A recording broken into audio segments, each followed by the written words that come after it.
his T-6.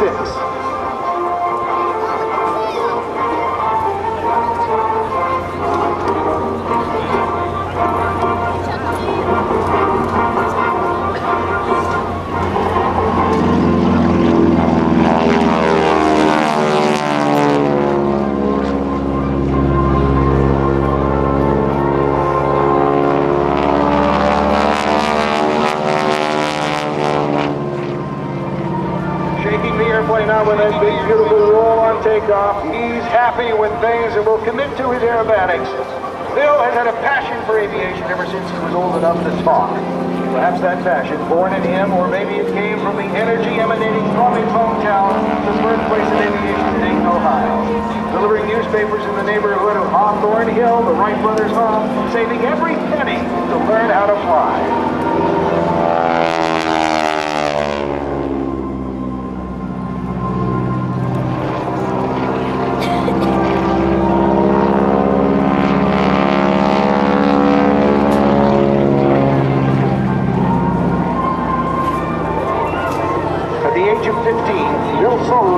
And then pursued and obtained his private pilot license at the age of 16. You see, he was on a mission to be like the Wright brothers by becoming a pilot and aviation innovator. He went on to obtain his instrument, multi-engine, single-engine seat, and airline transport ratings, to go with his single-engine land, glider, and flight instructor ratings. Since then, he's obtained Beechcraft, Cessna Citation, Learjet, Westwind, Saberliner, DC-3, and DC-9 type ratings.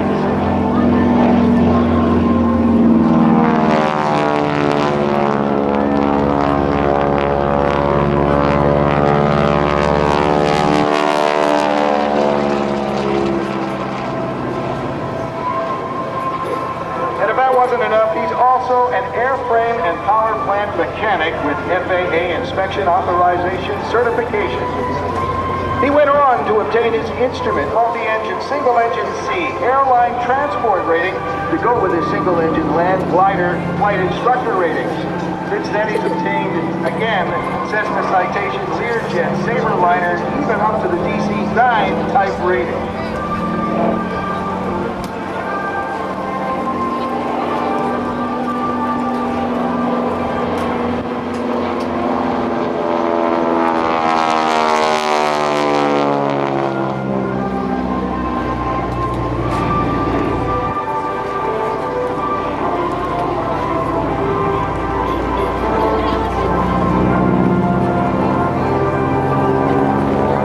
Bill's aviation career includes more than 30 years of corporate flying, several years as president of an internationally known corporate aircraft maintenance company, and flight instructor for Trans World Airlines.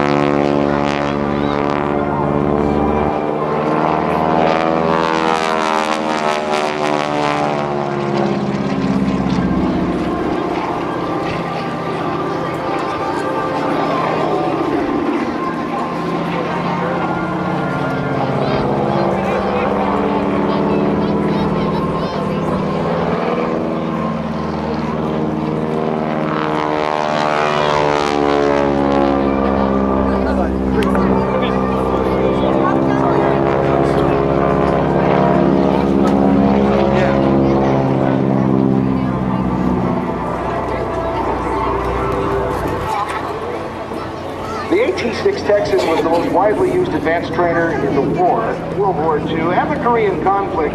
During World War II, almost every fighter or bomber pilot, whether single engine or twin engine, won his wings in a North American trainer or AT-6. In gunnery and bombing practice, in formation and instrument flying, and in coastal patrol and semi-combat duty, the Texan proved its versatility.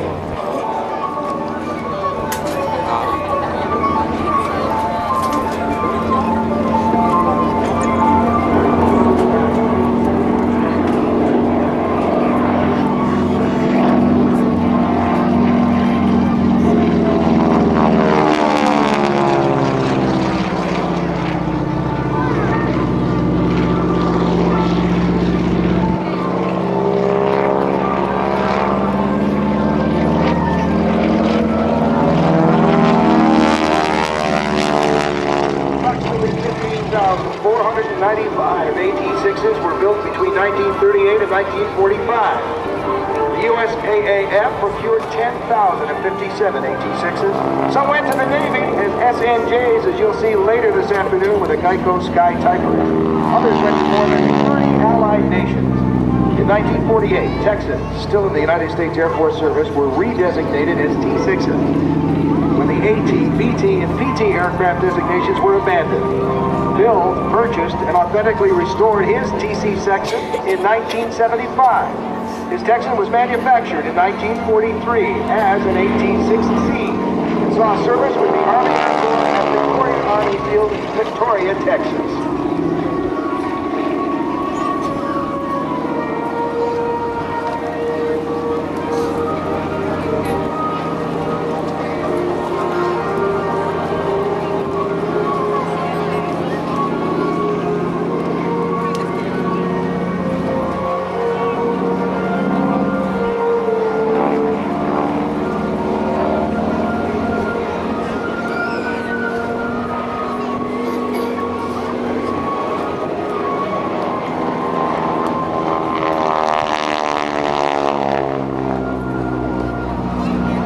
In 1951, this plane was remanufactured as a T-6G, then assigned to Goodfellow Air Force Base, Texas, and then Malden Air Force Base in Missouri.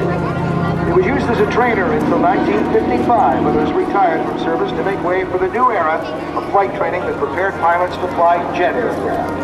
In 1959, the plane was sold as surplus for $771.11.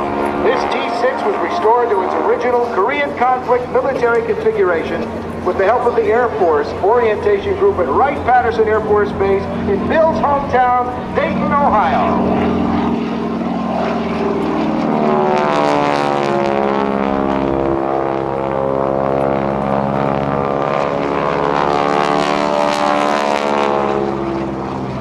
Bill has made improvements to the aircraft to accommodate its new job as an airshow plane. These improvements include an inverted oil system, modern radio and navigation systems for long cross-country flights, a smoke system, and of course, the special equipment for the Starflyer night sky show that Bill is known for.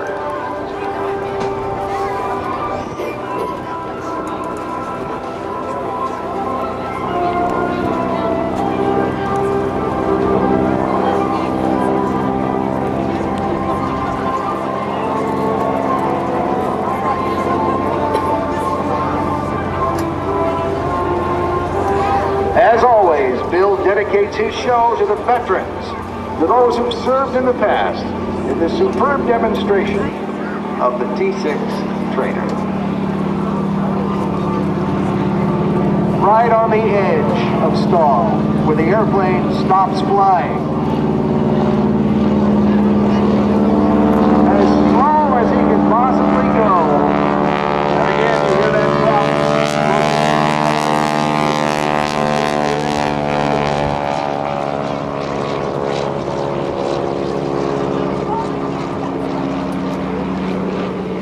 As an advanced trainer, I have retractable landing gear.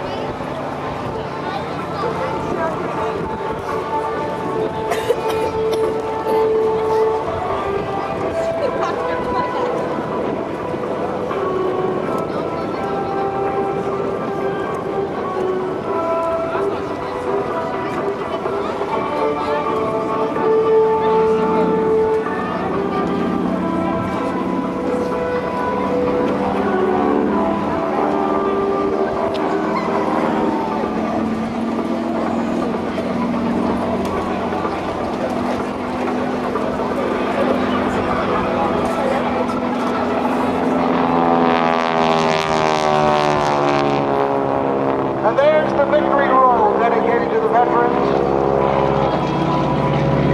You hear that little blip in the engine. These old planes without inverted oil and fuel systems can only be upside down so long before that engine quits.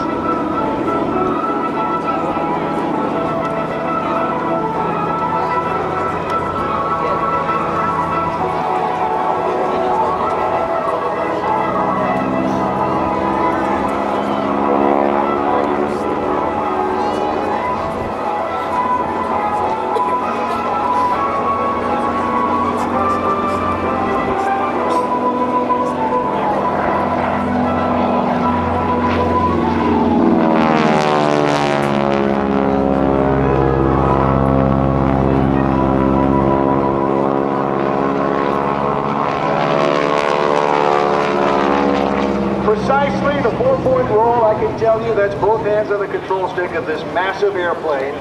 5,000 pounds of flying machine, that big radial Pratt & Whitney engine. It's a handful of muscles through the sky like this. Bill loves doing that. Not purpose-built like Jason Sprain and some of the others you'll see later this afternoon for the aerobatics he's flying, but respectfully and capably, both the pilot and the plane doing these maneuvers that all pilots would have to know how to do. I'll tell you something, I want to know my pilot. Give him a wave, Bill Leff, ladies and gentlemen, making it look so easy and working so hard for us today. It is beautiful T-6, even if it does have Air Force markings on it. Bring that. Love to go flying with this guy. Really knows and loves what he does. And hopefully will inspire you here this weekend as well to stop dreaming, start flying. Some aspect of it. Take it up. Let's get another nice look and listen to the sound of history, to the sound of freedom, this beautiful flying machine. No.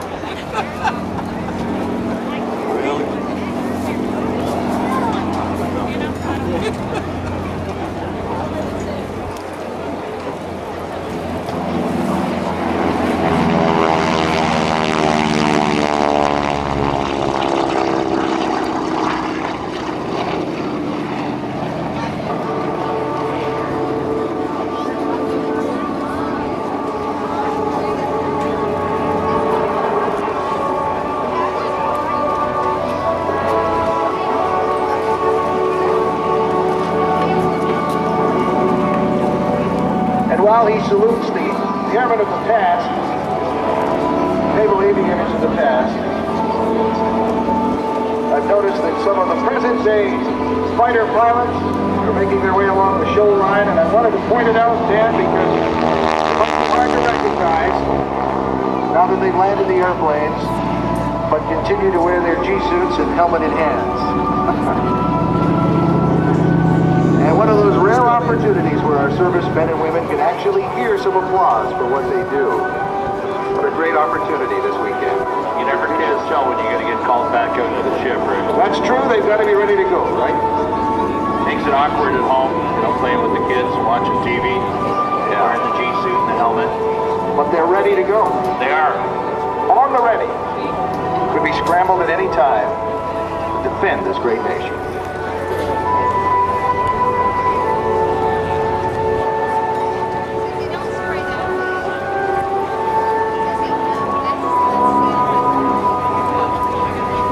Respectfully and carefully now, Bill's job is to get this priceless piece of flying history back on the ground. The landing gear built real strong. It's a tough, well-built airplane to withstand the rigors of student pilots. But it's aging, it's old, and it's treated very respectfully by Bill as you'll see him line up to land. Watch him move that rudder around, and it'll show you how he puts a light touch on the brakes. Doesn't want to stand her still, drag her up on the nose, but that's a lot of torque. That's a big engine. Yeah, you did. That's a heavy airplane. Watch this. How perfect the landing is that? How respectful the landing is that? And Bill's going to come in. He won't hear your applause, folks, but he'll see your appreciation. So please be sure and give him a huge wave. Bill Leff from Dayton, Ohio.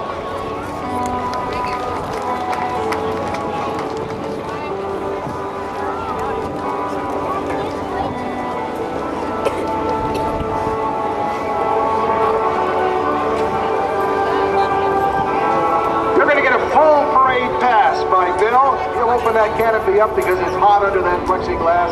He'll want some water, and that reminds me to remind you to stay hydrated. Don't forget to put some UVB protection on today, too, because even through the clouds, you can get a burn. We want you going home happy, not in pain, not with a burn or a headache from dehydration, so stay hydrated. And cover up with some UVB protection. Bill Leff, getting some fresh air. And he'll be free to give you a cue coming up before the Blue Angels fly this afternoon at 3 o'clock. And Now, stark differences between the sexes. Volume 59. Getting ready for an evening out. Oh my god. Oh my god. I have nothing to wear. I am so fat. These shoes totally do not work. I've got to go shopping. Where's my shirt? Where's my shirt? Where's my shirt? Oh, right, the laundry basket. Here it is.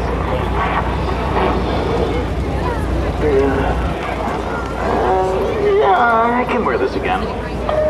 This has been Stark Differences Between the Sexes. Stay tuned for Volume 60, Dealing with a Breakup.